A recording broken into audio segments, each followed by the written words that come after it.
Hello बच्चों, let's see the following question.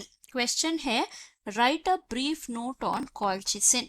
सो इस question का की कॉन्सेप्ट है हमारा जो केमिकल है कॉल्चिसिन के बारे में। ये है हमारा main chemical in cell division discovery में या फिर सेल का स्टडी करने में हेल्प करता है। सो ये एक एल्कलॉइड डिराइव्ड केमिकल होता है, एल्कलॉइड डिराइवेटिव, जो हमें मिलता है from a plant. So in plant का नाम है कॉल्चियम, कॉल्चिकम। ये है जीनस का नाम। ऑटमनेल ये है स्पीशीज का नाम।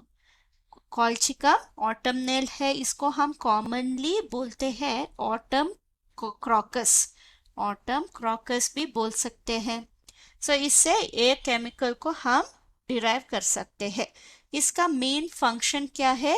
ये है हमारा माइक्रोट्यूब्यूल को डीपॉलीमराइज करने वाला एक केमिकल। Microtubule डीपॉलीमराइजिंग chemical. इसका मतलब है डीपॉलीमराइज मतलब कोई भी पॉलीमर हो उसको वो डिग्रेड कर देता है। मेनली माइक्रोट्यूब्यूल जो इंपॉर्टेंट होता है हमारा सेल डिवीजन में। तो ये हमारा स्पिंडल फाइबर फॉर्मेशन को प्रिवेंट कर लेगा। Spindle fibre formation is hampered या फिर प्रिवेंटेड भी हम लिख सकते हैं। सो अगर स्पिंडल्स फॉर्म नहीं होगा तो इसका रिजल्टेंट क्या होगा? सेल डिवीजन जो है वो स्टॉप हो जाएगा। Cell division stops. किस स्टेज में स्टॉप हो जाएगा? ये स्टॉप हो जाएगा इन मेटाफेज। सो मेटाफेज में अगर हम देखें तो कैसे दिखेगा सेल? यहाँ पे हमारा क्रोमोसोम्स जो है वो इमेजिनरी इक्वेटोरियल प्लेन में होते हैं, जो हमारा सेंट्रियोल से प्रोड्यूस किया हुआ स्पिंडल फाइबर्स के हेल्प से वो सेंटर में रहते हैं। तो अगर हम सोचे ये स्पिंडल फाइबर्स नहीं है, डिलीट हो गए, तो कैसे लिखेगा हमारा सेल?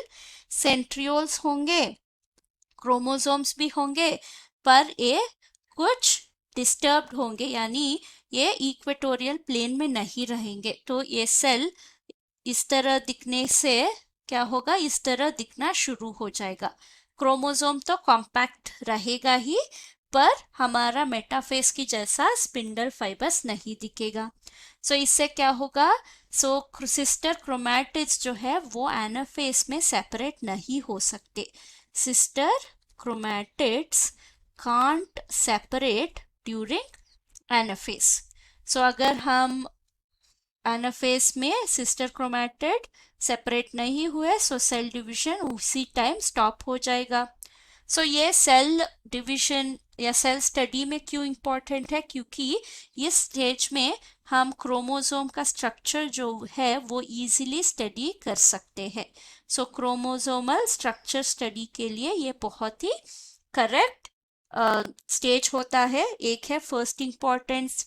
सेकेंड इम्पोर्टेंस है ये एक ट्रीटमेंट में भी यूज कर सकते हैं। एग्जाम्पल है कैंसर ट्रीटमेंट में सेल डिवीजन स्टॉप करने के लिए यूज कर सकते हैं, या फिर गाउट डिसीज में भी यूज कर सकते हैं।